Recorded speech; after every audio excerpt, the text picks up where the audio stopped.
I'm Dick Levinson with the Senior Center here at Central. I want to tell you it is an honor for me to be introducing Ben Yagoda, one of America's great cultural detectives and the author of a truly fine book, The B Side, The Death of Tin Pan Alley, and the Rebirth of the Great American Song. I'll tell you more about him in just a moment. I want to say something about the rules of the road for this evening. First of all, please take a moment now to silence your cell phones. And you should know that flash photography during tonight's program is strictly prohibited. At the end of this program tonight, there will be a book signing upstairs. I hope that all of you can join us for that. And you know, these programs enjoy a second life as podcasts, and you'll be able to access them at freelibrary.org. Now, perhaps you've asked yourself a time or two, how could a country that embraced people like George Gershwin and so many others also embrace people like Mitch Miller and Patti Page? Well, if you've wondered about that, you're in the right place tonight, because that's just one of the many important things that Ben Yagoda will be talking about. And here are some things you should know about him. He has a very entertaining blog, and he recently posted something there about the fact that a magazine he once contributed to has now misidentified him as a novelist. But interestingly, his reasons for being concerned and upset about this are different from what you'd expect, and are quite touching, actually. So I hope that you'll do a little research on your own and follow this up. Ben Yagoda is a professor of English, journalism, and writing at the University of Delaware. He is the author, co-author, or editor of 9 books, including one about the New Yorker and a second one about Will Rogers. He has contributed to every serious magazine in America, from the American Scholar to Rolling Stone. So now, please join me in welcoming Ben Yagoda.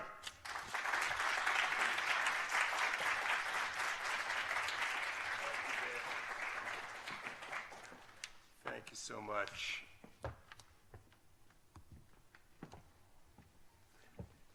Just going to deal with the technical aspects here.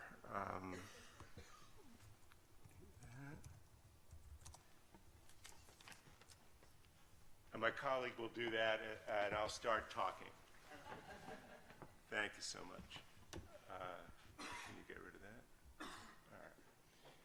In 1950, first of all, thank you so much for coming and for rescheduling your evenings from that non-snow we had a couple of weeks ago. So thank you so much for coming out. It's great to see friendly faces, all friendly faces, some people that I've gone back a long time with, even back to high school, someone who came all the way from Pacific Palisades, California, and that's actually the same person. So thank you so much, Bruce, for being here. And everybody, thanks for coming out. In 1953, Arthur Schwartz, okay, all right, we're there. Great, thank you. Could not escape the conclusion. His career was going to the dogs. Literally. That's Mr. Schwartz depicted on the right. His partner, lyricist Howard Dietz, is on the left. Schwartz, who was as old as the century, was not quite on the level of his slightly older peers, composers like Richard Rodgers, Cole Porter, Irving Berlin, and Harold Arlen. But he was close, having written with Dietz such standards as Dancing in the Dark, You and the Night and the Music, and this one.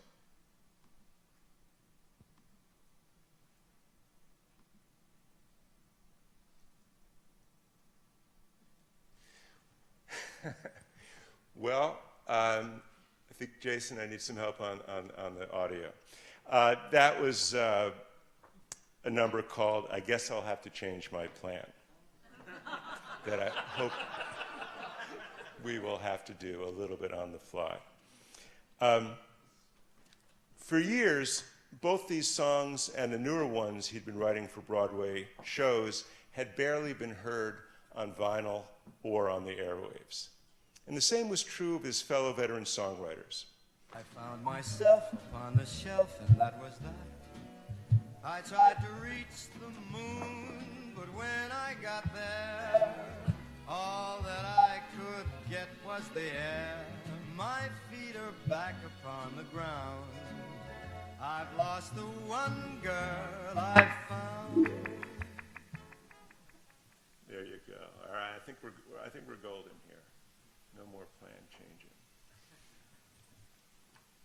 So if this kind of material wasn't being heard, what was? When he turned on the radio, Schwartz could only shake his head. What came out of the box were novelty numbers, lachrymose ballads, hillbilly hokum. The smash hit of the year, #1 on the charts for 8 consecutive weeks, was a simplistic and infantile ditty, sung by this woman right here.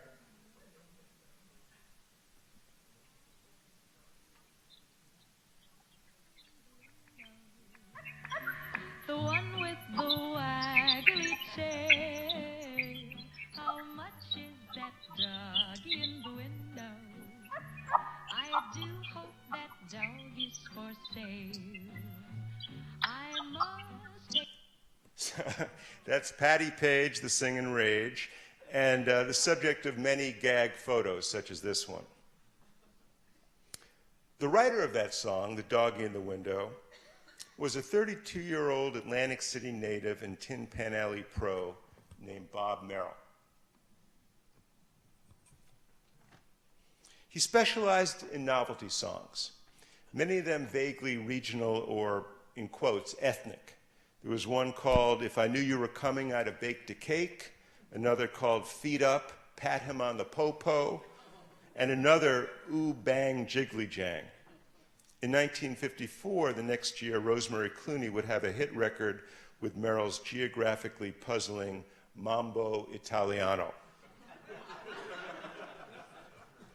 But it was Doggy, with its insistent waltz beat, its simplistic melody, and its nursery school lyrics, which once heard positively could not be extracted from a listener's head, that was somehow emblematic, not only of Merrill's output, but of this particular moment in American popular song. In a 1953 interview, Merrill said, "Don't get me wrong, I'm no Tchaikovsky. I can't read or write a note. I compose all my songs on this toy xylophone. I bought it at 5 and 10 for $1.98. He put numbers on the xylophone keys so he could easily transcribe the melody, and I think you can sort of make them out on the top of that xylophone. He said, "You can't fool yourself with fancy arranging. All my hits have a very simple, hummable melody." At that point, he claimed he had earned more than $250,000 from his songs, which emboldened him to buy a new, better xylophone that cost $698. Had the world turned mad or just imbecilic? How had the face of American songwriting changed from George Gershwin to Bob Merrill? That was the basic question Arthur Schwartz and his fellow old line songwriters continually asked each other over corned beef sandwiches at Lindy's or brief conversations in the lobby of the Brill Building, the Times Square office building that for decades had been the epicenter of the music business, which was collectively known as Tin Pan Alley. The whole thing was mysterious and vexing. Explaining his and his colleagues' state of mind, Schwartz would say that their conclusions were the same as mine. The simultaneous change in our position as writers of songs that could receive exploitation could not be coincidence or the result of the atom bomb or the Russian preparation for the next World War. It must be somebody's doing. You'll note that Schwartz didn't mention either the phrase rock and roll or the name Elvis Presley. In 1953, Elvis had just graduated from high school in Memphis and was a year away from cutting his first disc at Sun Records. And the words rock and roll would at that moment have produced a blank look on the face of most Americans, or most white Americans anyway. So who was that somebody who had sabotaged the songwriters? To understand that answer, you have to go back a number of years. Arthur Schwartz, Irving Berlin, Richard Rodgers, and all their peers belonged to an organization universally referred to as ASCAP, the American Society of Composers, Authors, and Publishers. It had been founded back in 1914 when this picture was taken by the most prominent composers and publishers of the day, including John Philip Sousa, Jerome Kern, Irving Berlin, Otto Harbach, as a performing rights organization that enabled songwriters to collect money when their songs were performed in nightclubs and restaurants. Soon afterwards, radio broadcasting began in earnest. From that point on, radio provided the main source of ASCAP revenue. Throughout the 20s and 30s, the organization and the radio networks battled over royalty rates. Finally, in 1941, for about a year, the networks banished ASCAP songs from the airwaves, which meant banishing all songs by all the notable songwriters of the day. So what did they play instead? Classical pieces, works in the public domain like Jeannie with the light brown hair, which one wag commented was played so often that her hair turned gray. And they also played the work of songwriters who hadn't been able to crack ASCAP, which had extremely restrictive membership policies along the lines of the toughest country clubs to get into. The network signed these songwriters to a licensing organization they created themselves. It was called Broadcast Music Incorporated. 1953, Arthur Schwartz and his colleagues decided to fight back. They gathered in this picture to announce they were bringing a $150 million antitrust suit against the major broadcasting networks, the two biggest record labels, which were owned by the networks, and BMI. So here we see Arthur Schwartz, Otto Harbach, the same man who had been around 40 years earlier, and such other composers as Steve Allen, Oscar Hammerstein, our friend Bob Merrill, Richard Adler, composer of The Pajama Game, and the great lyricist Dorothy Field, all of whom joined in this lawsuit.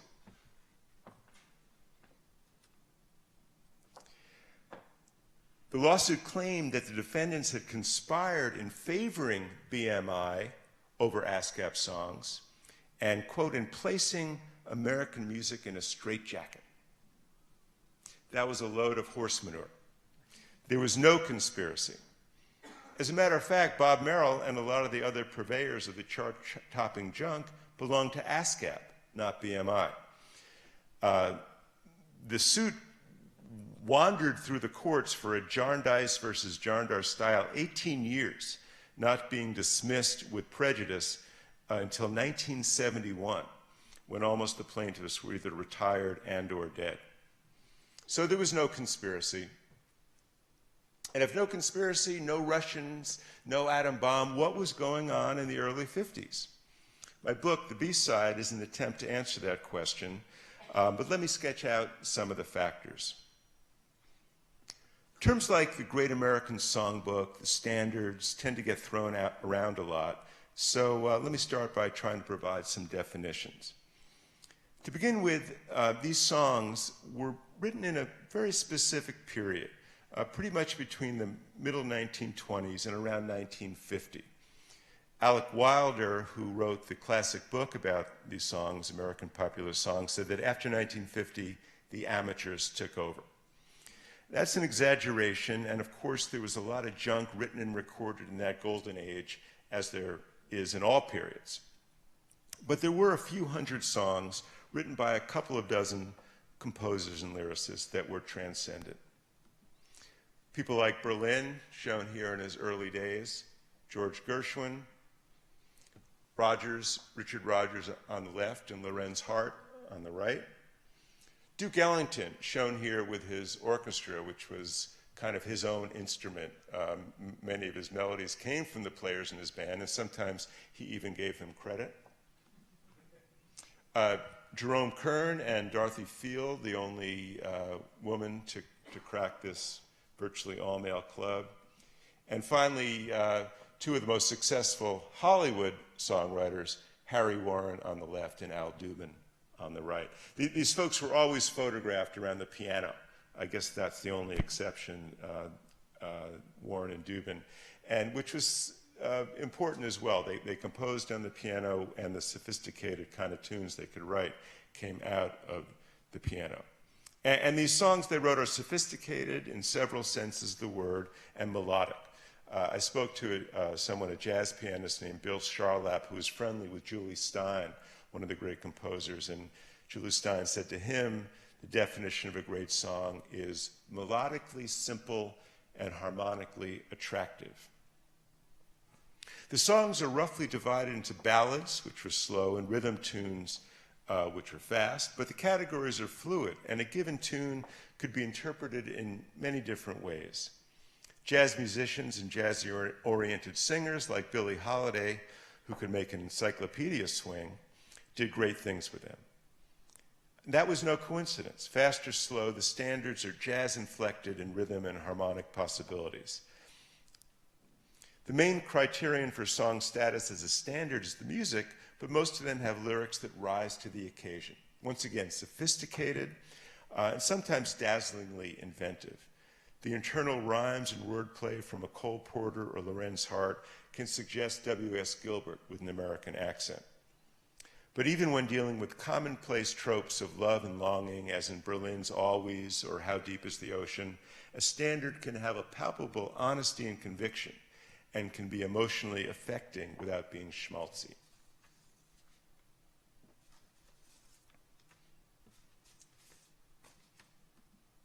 One more of the great writers, and like Berlin, the only two major ones who wrote both music and lyrics, this was Cole Porter. Some of the reasons in retrospect that one can see for this proliferation of great songs, one was that just a rare flowering of genius. Your comparison to Renaissance Florence may be excessive, but then again, it may not be. These writers came along roughly the same time, and they inspired each other, they competed with each other, and they also raised the bar of excellence for the younger cohort they brought into the field. People like, on the left, Harold Arlen, on the right, Johnny Mercer. On the left, Julie Stein, on the right, Sammy Kahn, again with the piano. Jimmy Van Heusen, the composer and the lyricist Johnny Burke. And Frank Lesser, who also started out as a lyricist but became, like Porter in Berlin, a words and music man in his incredible musical, especially Guys and Dolls. Technological reasons were important as well. In the period from the turn of the century through the 20s, sheet music ruled. The advent of 78 RPM records changed all that.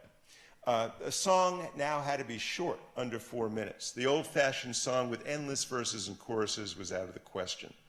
That slimming down concentrated songwriters' minds wonderfully.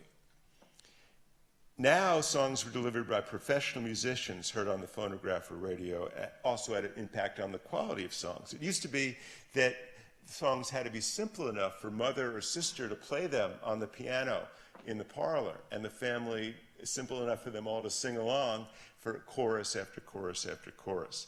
Now it was up to professionals, and songs improved accordingly. Institutional reasons as well. This period saw a boom in two forms essential to the Great American Songbook, the Broadway musical and the Hollywood musical. Broadway musicals demanded songs of high quality, in large part because the audience had paid good money to hear them. Moreover, in contrast to the earlier Tin Pan Alley model, where a song got little more than a surface polish before being handed off to a song plugger, A show tune was shaped, what we now call workshopped, until it reached its best form. Out on the West Coast, the jazz singer in 1927 brought upon a rage for musicals, and all the top New York songwriters were lured out to Hollywood. Where a staff writer for a Tin Pan Alley firm could expect to make maybe $200 a week, Irving Berlin got $75,000 for a film score and a percentage of receipts. Harry Warren and Al Dumid got $3,000 a week, and the team of Harold Arlen and Yip Harburg, $2,500 a week each.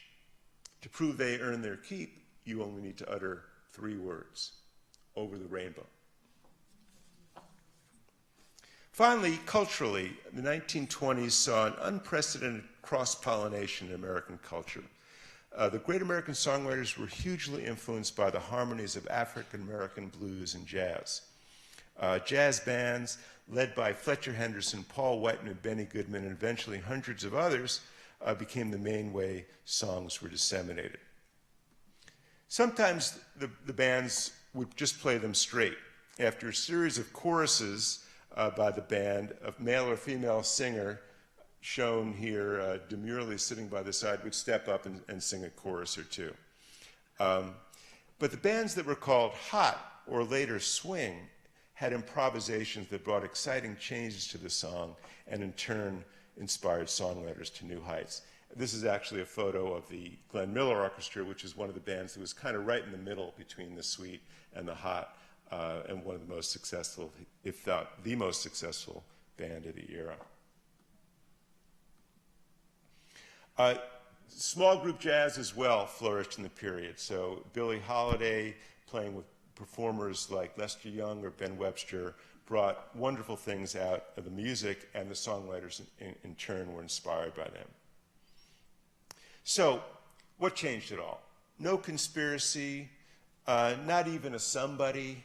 What really happened was a series of forces that came together, starting during World War II, that collectively reversed all the circumstances I've just described. Maybe most dramatically, jazz changed. The big bands found that their expenses were skyrocketing, and that the guys who were coming home from the war didn't really want to go out and jitterbug anymore. They wanted to stay home with their wives and babies and enjoy some easy listening, what came to be called easy listening, over the radio or those strange little boxes that were popping up in their living rooms, television sets. In just a couple of weeks, in December 1946, 12 big bands broke up. Of course, jazz didn't die, but the stuff coming out of the horns of young, forward-looking musicians like Dizzy Gillespie and Charlie Parker, while exciting and often brilliant, was different from pre-war swing in 3 crucial ways. You couldn't dance to it, it didn't have mass popularity, and it didn't depend on great songs. Another thing that was going on did in fact have something to do with the advent of BMI back in 1940. As I mentioned, the writers who had signed on with BMI at the time were not the likes of Arthur Schwartz or Richard Rodgers. Rather, they were the people who had been unable to crack ASCAP for all those years, or hadn't even thought to try. A lot of them were from places other than New York City, very other. They were African Americans like Leadbelly, whose song Goodnight Irene was #1 for the Weavers in 1950. They were Westerners like cowboy crooner Gene Autry, Southerners like Hank Williams, and outliers like this gentleman. Anybody know who that is? Pee Wee King, a Polish-American accordionist from Milwaukee whose birth name was Julius Frank Kuczynski, who reinvented himself as a country western bandleader of the Golden West Cowboys, and wrote Patti Page's other huge hit, the Tennessee Waltz. Her version of that song was a top seller of 1950 with 9 weeks at #1 and cover versions by everybody from Spike Jones to Guy Lombardo. It was a time of hybrids. Nearly as popular in 1950 was a version, I mentioned Leadbelly's Goodnight Irene. The B side of that record that shot to #2 was Seinet Seinet Seina, a rousing folk song from Israel, just 2 years into its independence. Its lyrics and Gordon Jacobs' translations exhorted listeners to come and dance the hora. That song reached number 2. Strange happenings. The point is, the early 50s may not have been a great moment for the Great American Songbook, but it was a time when all kinds of intriguing new sounds were being heard, for the first time by the country at large. That included rhythm and blues by performers as varied as Louis Jordan, Ike Turner, B.B. King, Charles Brown, Hank Ballard, the Orioles, the Drifters, and Willie Mae Thornton, who hit it big in 1953 with Hound Dog, a song written by two 20-year-old Jewish kids from Los Angeles, Jerry Lieber and Mike Stoller. All those artists recorded on the hundreds of independent labels that sprang up in the 40s and early 50s and went out over the radio in the country's largest cities. At first, their tracks were played mainly on stations catering to African Americans who had taken part in the massive northern migration. Then hip white DJs picked them up and their, quote, teenage, a new word in the lexicon, teenage listeners who represented a demographic group of dramatically increasing significance, responded with enthusiasm. They loved to listen to this music in their cars or in due time on a new innovation, a portable device called the transistor radio. Rhythm and blues record sales reached an all-time high in 1953 of $15 million. The way kids listened to this stuff was a physical manifestation of the splintering of the culture. In the 30s and 40s, everybody listened the same way on the 78 RPM records. But starting in about 1950, there were two formats, 45s for the kids, 33 1/3 LPs for grown-ups. Then in 1956 came, and with it the arrival of Elvis, followed by Little Richard, Chuck Berry, Jerry Lee Lewis, and many more. Many of these people, of course, had grown up listening to the soupy mix of BMI material on local radio stations. One of Elvis's 5 #1 hits in '56 was none other than Hound Dog. Of course, the arrival of Elvis did not mean the death of the Great American Songbook. In fact, that very same year, 1956, saw the release of Frank Sinatra's Songs for Swingin' Lovers, ! One of a series of albums for Capitol Records that, along with works by Ella Fitzgerald, Mel Torme, Sarah Vaughan, and others, would reinvigorate the standards and create from them a canon that some would argue constitute real American classical music. But that's a story for another day. Thank you very much.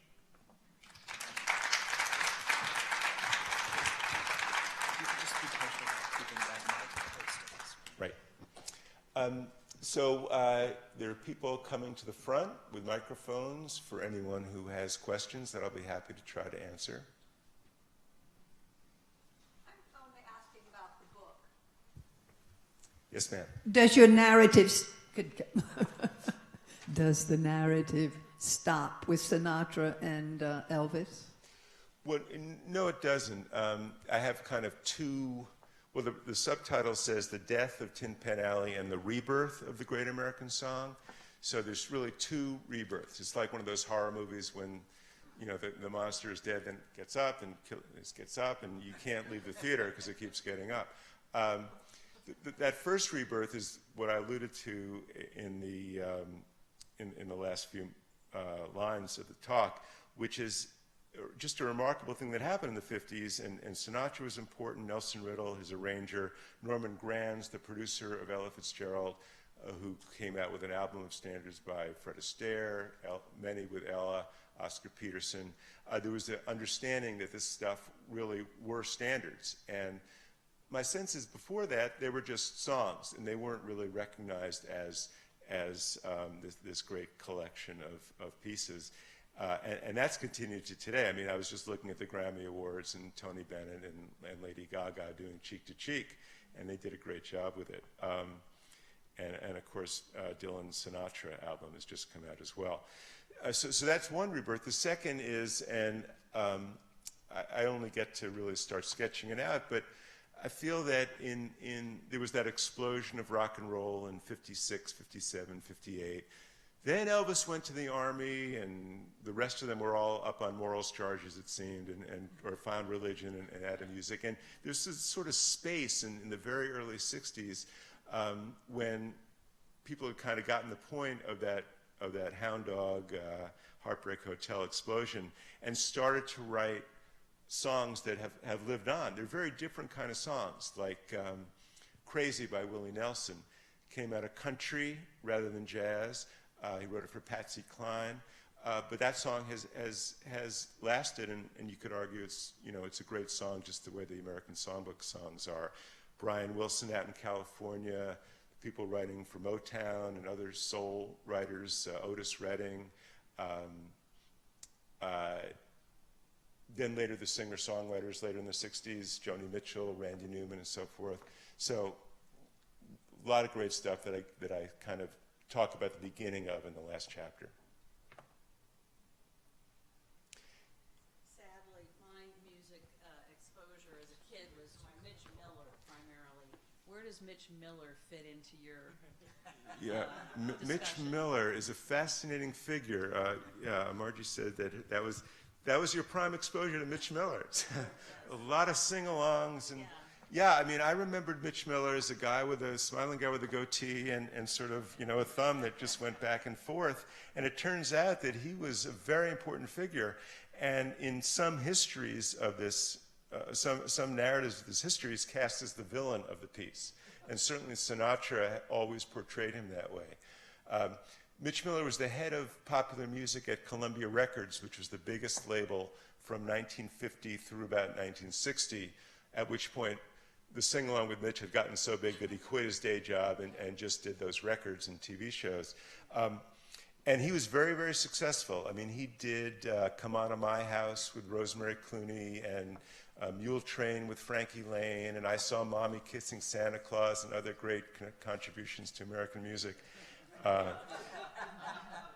The thing was, he knew how to make a record. They were popular. He was the first producer in the sense of the word we use it now. He had all kinds of sound effects, overdubbing. For Mule Train, he had the sound of a whip cracking that he created by clapping two blocks together. French horns would show up. He had been a classical musician. He was a great oboist in his early career. And the sort of armchair psychology was that he didn't think any music could be great except for classical music, so everything else was a commodity. And so Sinatra claimed that Miller forced him to record the low point of his career, which was a song called, another dog novelty song called Mama Will Bark. There was a duet with Dagmar with the sound of barking dogs. And Miller ever after claimed, and he sort of brought the chapter and verse, you couldn't force Sinatra to record anything because of his contract, but that was Sinatra's story, and he was sticking to it. Yeah, he was one of the great important figures of the time. Many people, blame him for the demise of the American Songbook, but I think it's more complicated than that.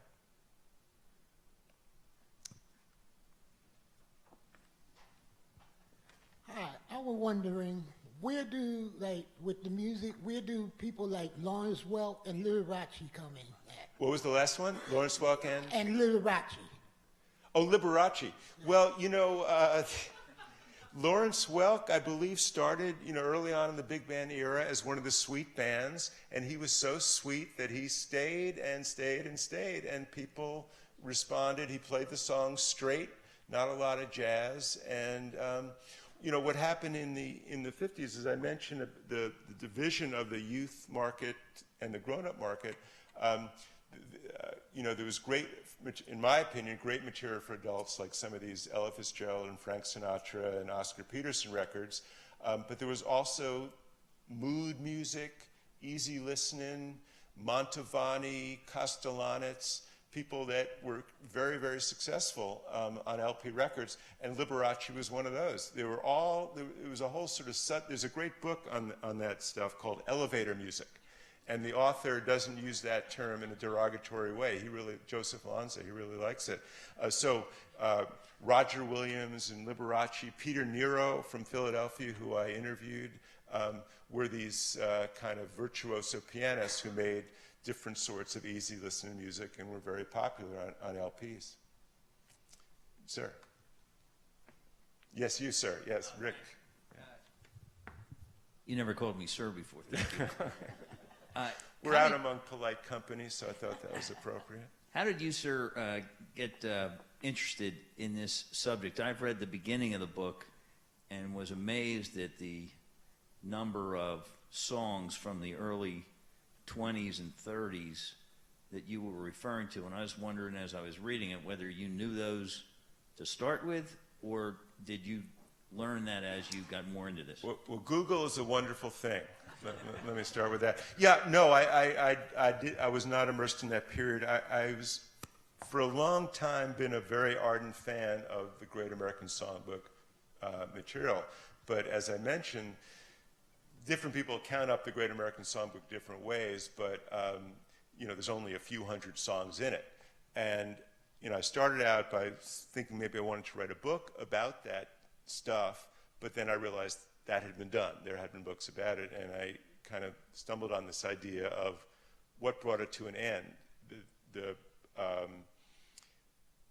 sort of popular history is that rock and roll did it in, but as I was saying, rock didn't come around until years and years after people were already bemoaning what was going on. So that middle ground was what I wanted to write about. And in terms of, yeah, I mean, a lot of research, a lot of listening. I mean, between YouTube and Spotify, you can hear virtually every song ever recorded. It's remarkable. So I learned quite a lot. I read a lot of the trade magazines for the time, Billboard and Variety, which have their back issues available, and kind of selectively because you couldn't read all the way through, but you learn to do a kind of triage of research of figuring out what's important. So kind of picked it all up, or most of it up along the way. Ma'am, and then one in the back. Yes. You kind of cut it off at 1950. Oh, yeah. You kind of cut it off at 1950, but if you look at the great era of Broadway, you know, Rodgers and Hammerstein was after that, and Sheldon Harnick, and yeah. Even Bob Merrill wrote a couple Broadway shows that weren't He bad. did. He was redeemed. He wrote the book, the lyrics for Funny Girl with Julie Stein. So, yeah, he's the butt of a lot of jokes, but he had the last laugh. No, I mean, I had 40 minutes, so it was a brief history. And you know, your point is very good. That in the earlier era, there were three stools to the songbook. There was Broadway, there was Hollywood, and there was the Tin Pan Alley one-off songs. After around 1950, the two legs of that stool got cut off. Hollywood stopped making musicals for the most part, and Tin Pan Alley reverted for various reasons to like not very good material. Broadway was left, and so you had, you know, all the best songwriters from Broadway, whether it was Rodgers and Hammerstein, Cole Porter, Lerner and Lowe with Brigadoon and My Fair Lady, on into the 60s with Sheldon Harnick and Charles Strauss, both of whom I got a chance to interview. So yeah, Broadway was really where it was at, and for the most part, with very few exceptions in terms of this kind of song from the 50s and through the early 60s. And then finally, the game was up for everybody. Yes? 70s, I went to a concert in New York, an all Gershwin concert with Michael Tilson Thomas and the Buffalo Philharmonic. I didn't realize it, but the second half of the concert, which I stayed for and didn't know what was on the program, was Sarah Vaughan. And I was just knocked out. But while you were talking, I thought to myself, why don't, if these songs are classical songs, why don't we hear more of this in the concert hall, in symphony, with symphony orchestras? Well, you know, it's a good question. I mean, I think that the answer that comes to mind is that it really is songs of nightclubs. Sinatra called himself a saloon singer. Sometimes when it gets out of that environment into the more concert hall kind of thing, it loses a little of its vitality. I mean, that said, I totally agree with your point that it deserves that sort of respect. And I think it's getting that. especially places like Lincoln Center, New York, that has a great songbook series, and they give it the respect it deserves. But that said, still like going to see Barbara Carroll, who's a great pianist who I had a chance to interview. She was kicked out of her longtime spot at the Algonquin when they went to a different sort of environment. And the people who do this material do have to, sometimes struggle in not so great venues. It is still, for all the Lady Gaga and Tony Bennett's, is still somewhat of a niche music in some places. But Michael Feinstein and Jonathan Schwartz, who has the Jonathan channel of this music 24 hours a day, and a lot of other people are doing a lot to give it its rightful place. There's two folks over there.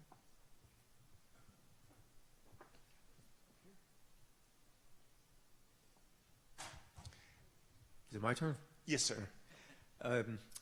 You mentioned the Bob Dylan album, singing Sinatra. I just heard it on the radio on a song from it on the ride down tonight for the first time.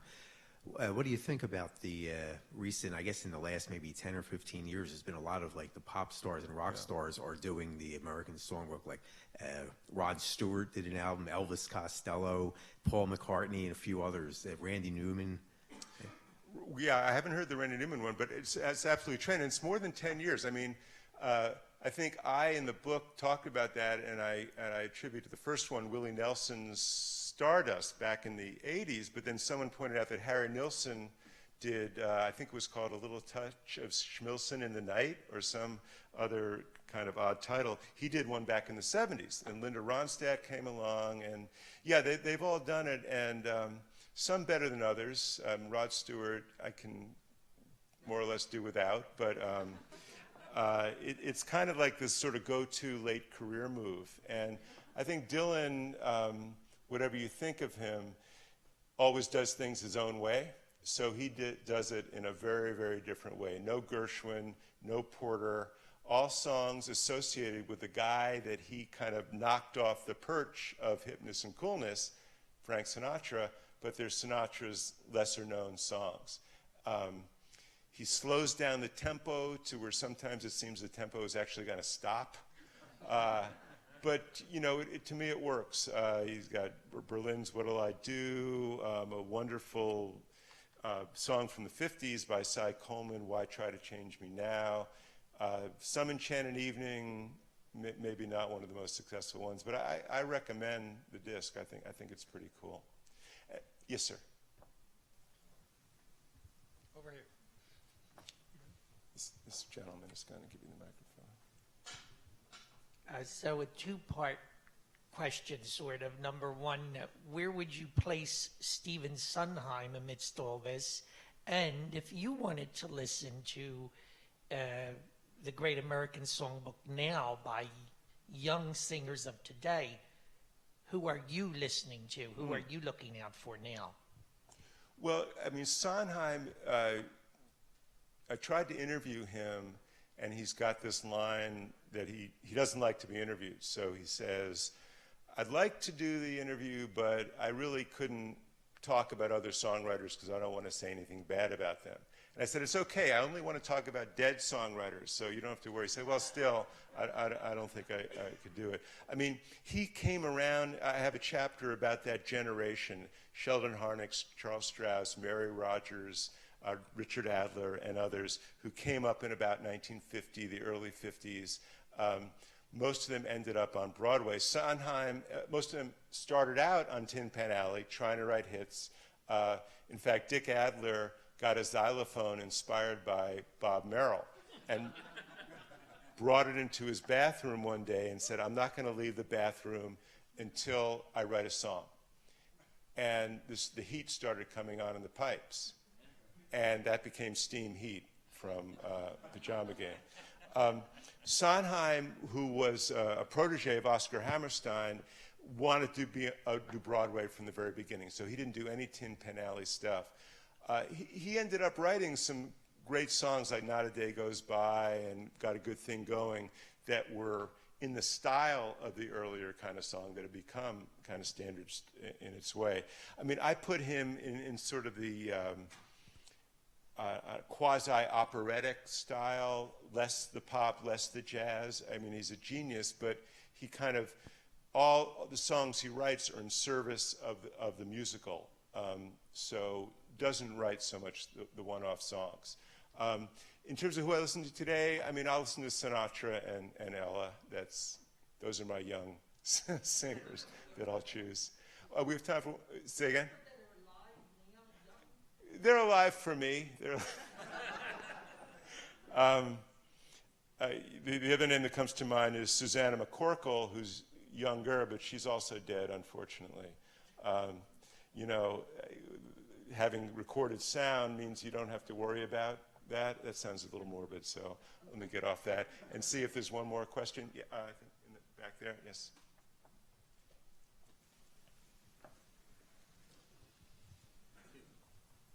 You didn't mention television. The advent of television in the early 50s came along at the same time, and this is one of the reasons, I believe, that you had an explosion in demand for those novelty songs, because they had a visual element. And if you go and look, for example, at Bobby Darin, who's anything but a novelty artist, any of his old traditional songs, if you go to the old YouTube, almost kinescopes on them, they do useless kind of video, early day video representations of them, because they wanted to do that. And Perry Como falls into that category and so forth. You may address this in the book, but I'd be interested in your comment on it. The second question, though, if I may, is you looked at it now from a historical standpoint. When did the term, the Great American Songbook, start being used? Because it certainly wasn't being used during the era. It's a retrospective. My best answer to that, simple answer, is Carmen McRae had an album in 72 or 73 called Great American Songbook, and that was the first use I've seen of it, and it really caught on after that. But absolutely, it was not used at the time. Television, yeah, I hadn't thought of it in terms of the novelty numbers. The thing about television that you mentioned, Perry Como, is that trend from the big bands on, so many singers left the bands. Dinah Shore, Perry Como, Patti Page, Doris Day, and became the attractions themselves, often in not only novelty numbers, but these kind of sentimental ballads that haven't really aged well, that seem to play well on TV. A lot of them had their own shows or guested on other shows, and that seemed to fit into the needs of the time. But your point about the novelty numbers is a good one, and the visuals, I hadn't thought about that. So thank you very much. I really appreciate your coming. I'll be signing books out in the lobby. Thank you very much.